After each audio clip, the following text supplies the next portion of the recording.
Tahun 2026 kerasa beda. Jalanan makin padat, macet makin panjang, tempat makan ramai, mal tetap penuh, tapi banyak orang pulang dengan rasa sesak. Bukan karena capek kerja doang, tapi karena uangnya seperti makin pendek. Di luar kelihatan hidup, di dalam banyak yang ngerem semuanya. Banyak yang bilang kerja kerasnya sama, hasilnya kok makin tipis. Coba ingat belanja yang dulu. Dulu 100.000 masih terasa tebal. Sekarang 100.000 itu cepat habis. Kadang cuma cukup buat beberapa item wajib. Minyak, telur, beras, ongkos, parkir. Dan tiba-tiba sudah habis. Itu bukan perasaan lebay. Itu inflasi yang kerja diam-diam.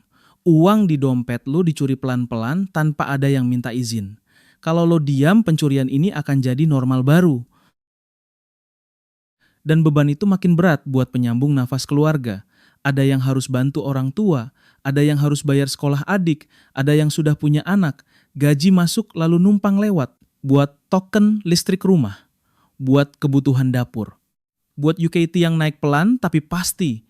Buat cicilan yang gak bisa ditunda, banyak yang akhirnya hidup dari tanggal ke tanggal. Kalau ada kejadian kecil saja, motor rusak, sakit, atau atap bocor, langsung goyah.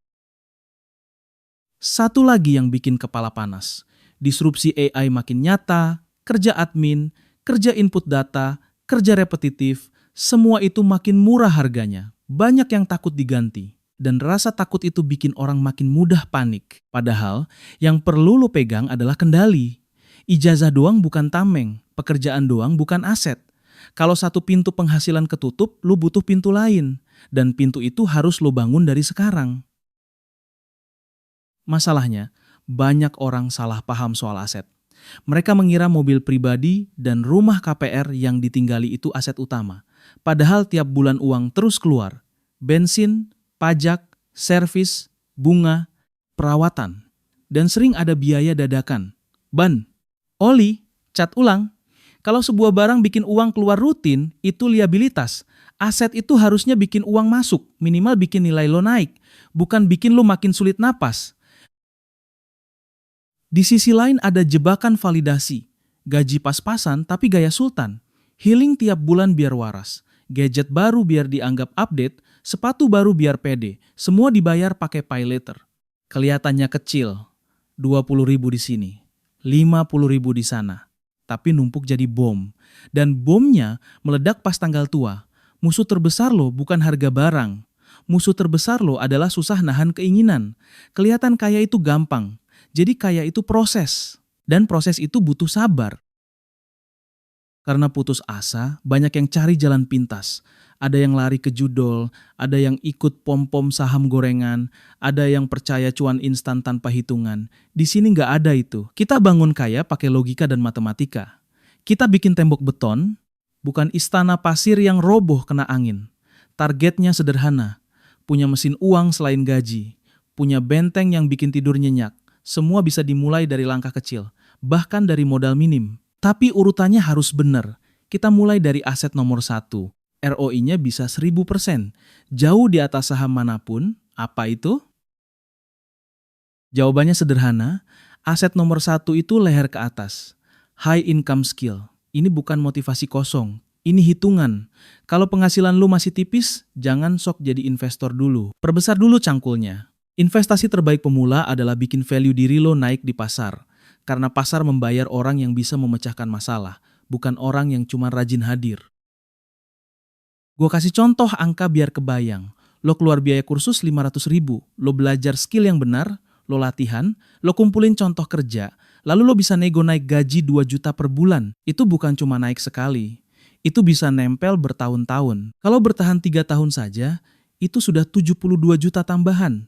Padahal modal awalnya cuma 500.000. ROI-nya nggak masuk akal, dan ini jauh lebih aman dari spekulasi. Di 2026, skill yang laku itu bukan yang gampang diganti AI. Pekerjaan rutin makin ditekan. Yang naik nilainya adalah problem solving yang kompleks, komunikasi yang rapi, sales, dan negosiasi. Digital marketing, data yang dipakai buat keputusan, coding buat bikin sistem. Pilih satu jalur, jangan jadi serba bisa yang biasa. Jadilah spesialis yang dicari. Dokter spesialis dibayar lebih tinggi karena langka. Prinsipnya sama. Semakin jelas spesialisasi lo, semakin mudah orang percaya. Setelah punya skill, ubah cara pandang. Jangan cuma merasa karyawan. Anggap diri lu penyedia jasa. Waktu luang itu aset. Sabtu Minggu jangan selalu habis buat scroll. Pakai buat ngerjain proyek kecil. Desain, nulis, editing, ngajar bahasa Inggris, bikin landing page. Mulai dari job 200.000, naik pelan-pelan. Tujuannya bukan langsung kaya. Tujuannya bangun arus kas kedua. Dan arus kas kedua ini yang bikin posisi tawar lo naik. Lalu masuk ke aset digital yang sering diremehkan. Personal branding. Di 2026, siapa yang mengenal lo itu aset. Bukan cuman siapa yang lo kenal. Rapikan LinkedIn, rapikan portofolio. Tampilkan bukti kerja. Bukan cuma klaim. Tulis studi kasus singkat. Jelaskan proses. Biar orang paham cara pikir lo. Kalau orang lihat lo jago, peluang datang sendiri. Reputasi digital itu mata uang. Dan mata uang ini nggak bisa dibeli instan. Harus dibangun. Biar makin nyata, gue pakai cerita. Ada Budi A dan Budi B. Pulang kerja sama capek. Budi A main game sampai tidur. Budi B belajar copywriting 45 menit tiap hari. 3 bulan pertama belum kelihatan. Bulan ke-6 mulai dapat klien. Setahun kemudian, side income-nya setara gaji pokok. Bukan karena dia lebih jenius, tapi karena dia konsisten. Dan konsisten itu kebiasaan, bukan mood. Sekarang aturan taktisnya. Sisihkan minimal 5% gaji untuk dana leher ke atas. Kalau gaji lo 5 juta itu 250.000. Kalau gaji lo 10 juta itu 500.000. Jangan bilang berat dulu.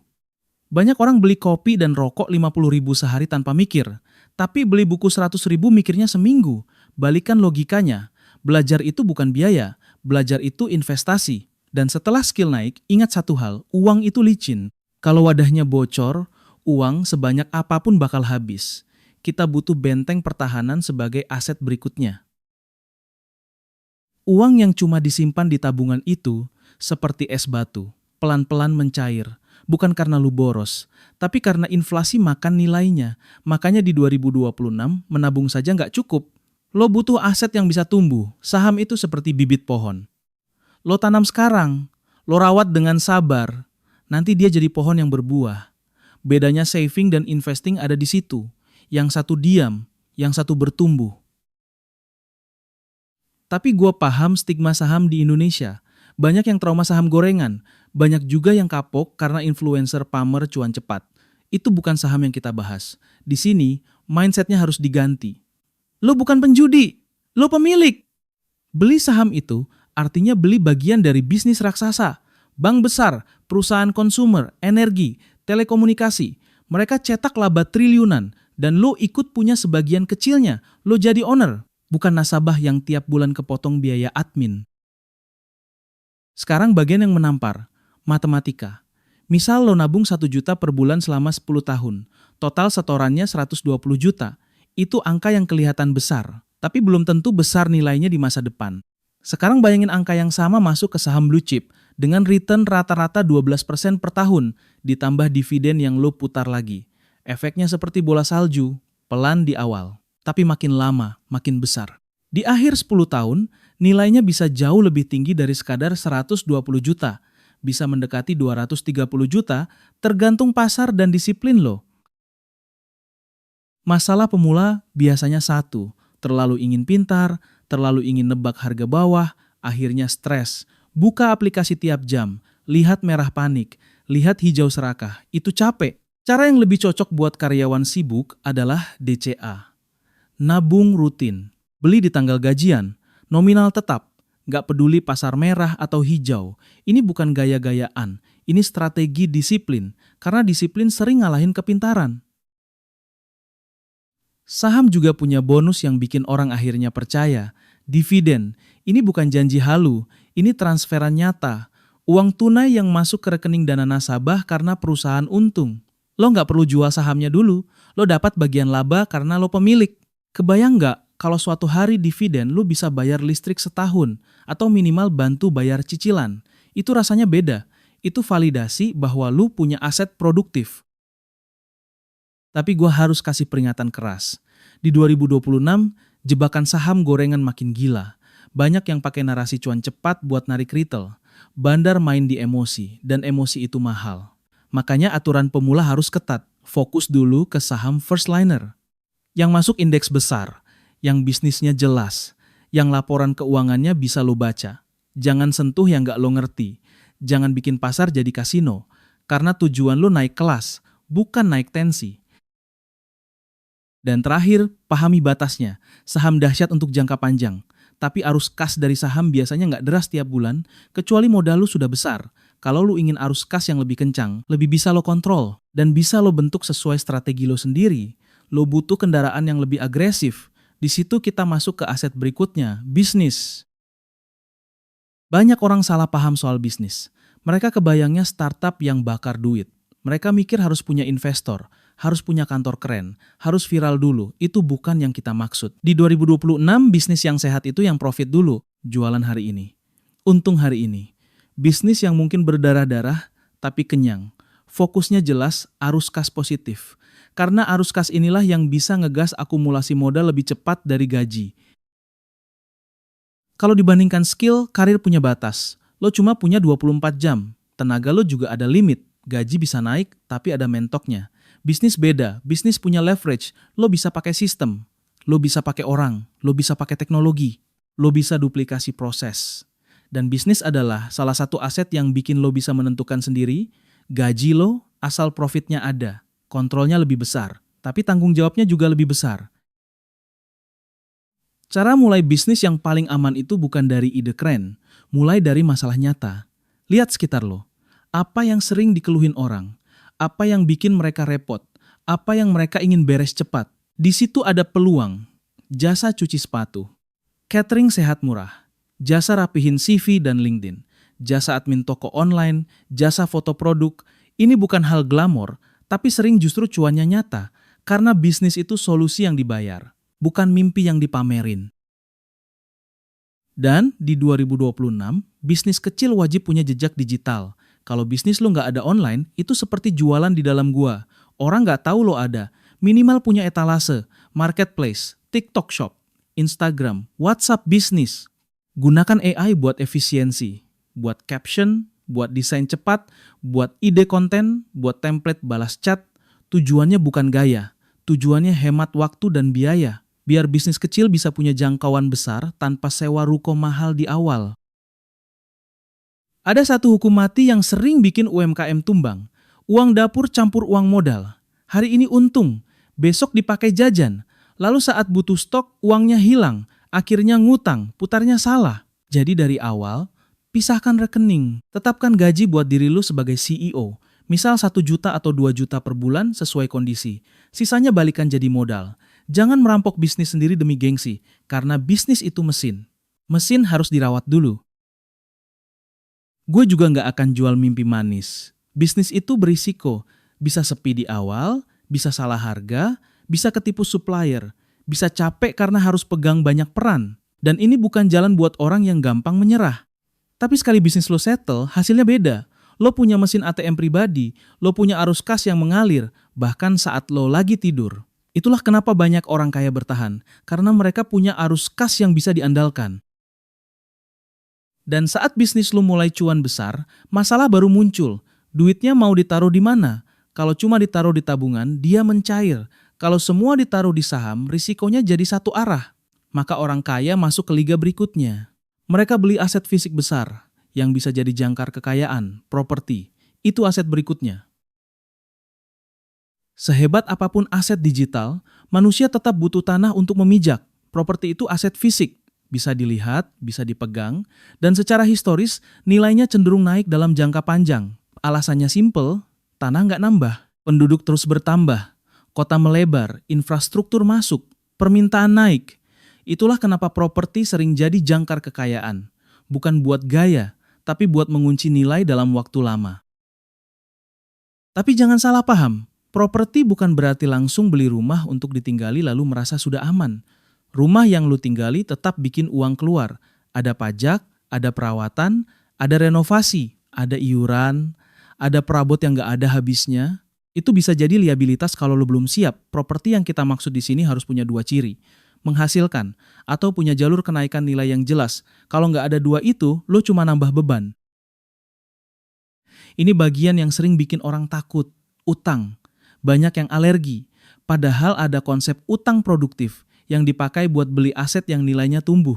Dan yang bisa bantu dibayar oleh arus kas aset itu sendiri, KPR itu alat, bukan musuh. Kalau dipakai benar, dia jadi leverage. Lo mengunci harga properti sekarang dengan cicilan yang relatif tetap. Sementara pendapatan dan harga sewa bisa naik pelan-pelan. Prinsipnya sederhana, pakai uang bank untuk mengunci aset, bukan untuk gaya hidup. Sekarang luruskan lagi, properti produktif itu contohnya kos-kosan, ruko sewaan, kontrakan, atau tanah di jalur berkembang. Targetnya jelas, ada pemasukan bulanan. Atau ada potensi capital gain karena kawasan naik kelas. Rumah tinggal bisa jadi aset kalau suatu saat disewakan, atau kalau rumah itu dibeli di harga yang sangat masuk akal. Tapi kalau tiap bulan malah boncos, itu bukan aset, itu beban yang dibungkus rasa aman palsu. Gue paham audiens banyak yang belum sanggup beli ruko 2 miliar. Itu normal, jangan halu. Tapi juga jangan merasa nggak bisa punya exposure. Di 2026 ada opsi modal lebih kecil, contohnya DIRE. Atau skema kepemilikan properti kolektif yang legal dan jelas. Dengan modal mulai 1 juta atau 2 juta, lo bisa ikut bagian dari aset properti yang besar. Ini bukan pengganti properti fisik milik sendiri, tapi ini cara masuk duluan, sambil belajar dan membangun modal. Kunci properti ada di satu kata, lokasi. Jangan beli cuma karena murah, murah bisa jadi jebakan. Beli karena ada pemicu masa depan, tol baru, stasiun, kawasan industri, kampus besar, rumah sakit, atau pusat bisnis yang bergeser. Cari area sunrise, area yang akan ramai 3-5 tahun lagi. Di situ harga masih masuk, tapi potensinya besar. Banyak orang telat karena cuma mau beli di tempat yang sudah jadi. Saat itu, harganya sudah tinggi. Dan ada alasan lain kenapa properti jadi aset favorit banyak keluarga. Warisan. Saham bisa dijual cepat dari HP. Uang tunai bisa habis tanpa terasa, tapi sertifikat tanah itu mengikat. Secara psikologis, lebih sulit dihabiskan. Makanya properti sering jadi pondasi dinasti. Tapi ingat, properti juga bisa jadi kuburan uang kalau lu maksa terlalu cepat. Urutan tetap penting. Setelah lu punya mesin uang dan gudang harta, masih ada satu hal yang menentukan lu bertahan atau tumbang. Benteng terakhir, aset penjaga. Bayangin tim bola, lu punya striker tajam, lu punya gelandang kreatif, tapi lu nggak punya kiper. Sekali lawan serang balik bubar, begitu juga finansial. Banyak orang jago gaspol cari uang, tapi nggak punya rem. Akhirnya sekali kena krisis, semua aset dijual rugi. Aset ini bukan buat bikin lo kaya mendadak. Aset ini buat mencegah lo jatuh miskin mendadak. Ini kiper yang menjaga semua kerja keras lo. Bagian pertama adalah likuiditas. Uang yang siap dipakai kapan saja. Ini bukan uang buat flexing. Ini uang yang tidur. Tapi bisa bangun cepat. Dana darurat. Instrumen aman. Contohnya reksadana pasar uang. Atau SBN yang sesuai profil. Kenapa penting? Karena hidup itu suka nyerang dari samping. Motor mogok, PHK, orang tua sakit. Kalau lo nggak punya ini, lo akan jual saham saat merah. Lo akan jual aset saat harga lagi jelek. Dan itu yang bikin orang miskin lagi. Di masa krisis, satu kalimat sering terbukti, cash is king. Saat orang lain panik, yang pegang dana aman punya pilihan. Dia nggak perlu jual aset. Dia malah bisa belanja aset diskon. Saat saham turun, saat properti melemah. Saat bisnis orang lain kepepet. Yang punya cash bisa ambil peluang. Tapi yang nggak punya cash cuma bisa nonton. Makanya dana aman itu bukan malas. Itu strategi. Itu posisi bertahan yang bikin lo bisa menyerang saat momen datang. Bagian kedua adalah emas. Emas bukan mesin cuan cepat, jangan salah kaprah.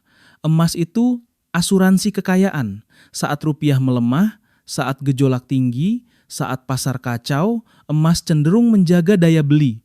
Itu gunanya. Simpan porsi wajar. Misal 5% sampai 10% dari total kekayaan, sesuai kondisi. Pilih emas fisik atau digital yang jelas. Jangan asal. Ini sekoci penyelamat, bukan kapal pesiar. Bagian ketiga adalah proteksi kesehatan. Ini yang sering diabaikan karena dianggap nggak keren. Padahal ini tembok terakhir, lo bisa kumpulin 1 miliar di saham. Bisa ludes dalam seminggu kalau kena penyakit berat tanpa proteksi. Minimal BPJS aktif, itu wajib. Kalau mampu tambah asuransi swasta yang masuk akal. Jangan ambil yang bikin lo tekor. Tujuannya bukan gaya. Tujuannya agar satu musibah nggak menghancurkan 4 aset sebelumnya. Lalu ada aset yang nggak kelihatan tapi paling menentukan, mental. Banyak orang kalah bukan karena salah aset, tapi karena emosi. Takut saat merah, serakah saat hijau, panik saat berita jelek. Euforia saat ikut tren. Di sini lo butuh mindset stoik. Fokus pada yang bisa lo kontrol. Skill, rasio nabung, disiplin investasi, pola belanja, abaikan yang nggak bisa lo kontrol. Harga pasar, gosip, ramalan. Orang yang mentalnya stabil biasanya cuannya lebih awet. Terakhir, lingkungan. Circle itu aset, teman nongkrong bisa jadi bahan bakar, bisa jadi racun, kalau tiap hari lo dikelilingi orang yang doyan pamer. Doyan doom spending. Doyan nyinyir orang belajar. Mental finansial lo kropos. Kadang naik kelas butuh keputusan tegas, kurangi lingkungan toksik, masuk ke circle yang produktif, yang bahas peluang, yang bahas skill, yang bahas strategi. Sekarang formasi lo lengkap, tapi masih ada pertanyaan besar. Gimana cara meracik semuanya? Itu kita bahas di penutup strategi. Sekarang kita rekap cepat. Ini formasi Wealth Pentagon versi uang ekstra. Aset pertama, skill, mesin penghasil income. Aset kedua, saham, pelipat ganda kekayaan. Aset ketiga, bisnis, raja arus kas. Aset keempat, properti, jangkar raksasa. Aset kelima, modal aman dan mental, benteng pertahanan. Orang kaya beneran biasanya punya 5-5-nya. Tapi mereka nggak bangun sekaligus. Mereka bangun bertahap. Dan urutannya itu yang bikin hasilnya stabil. Fase pertama itu fondasi. Buat yang gaji UMR sampai 10 juta per bulan, fokus energi lo 80% ke aset pertama dan aset kelima. Perbesar skill. Naikkan penghasilan. Amankan dana darurat. Rapikan pengeluaran. Di fase ini, saham tetap boleh. Tapi kecil. Tujuannya belajar mental dan konsistensi. Pakai DCA, nominal kecil, tapi rutin. Jangan kebalik. Jangan paksain saham besar, tapi skill lo stagnan dan dana aman kosong. Itu bikin rapuh. Fase kedua itu akselerasi. Ini saat lo sudah punya surplus, penghasilan naik, dana aman-aman, pengeluaran terkendali. Di titik ini, lo bisa gas lebih kencang di aset kedua dan aset ketiga. Naikkan porsi investasi saham berkualitas. Dan mulai bangun bisnis sampingan yang serius.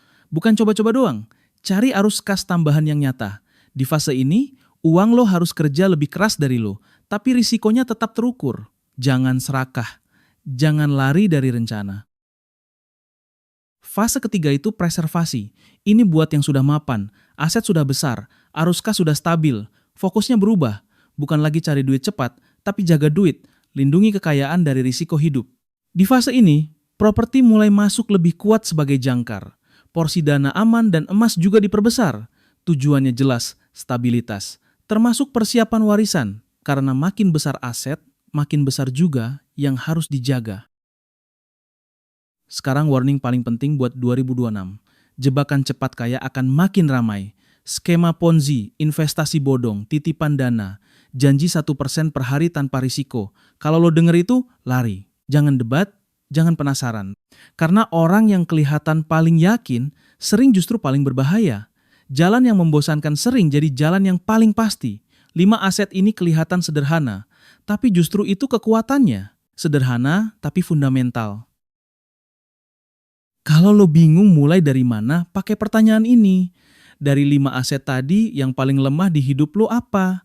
Skill lo masih biasa saja, dana aman lo kosong, saham lo cuman ikut-ikut, bisnis lo belum ada, properti lo masih mimpi. Jawab jujur. Lalu fokus perbaiki satu persatu sesuai fase lo. Jangan lompat, jangan cari validasi cepat, karena naik kelas itu maraton, dan maraton menangnya bukan yang paling kencang di awal, tapi yang paling konsisten sampai garis finish. Gue tutup dengan satu kalimat. Tahun 2026 mungkin berat buat banyak orang.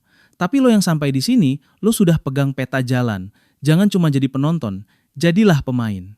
Ubah kecemasan lo jadi aset. Mulai dari langkah kecil, mulai hari ini. Salam cuan, sampai jumpa di puncak.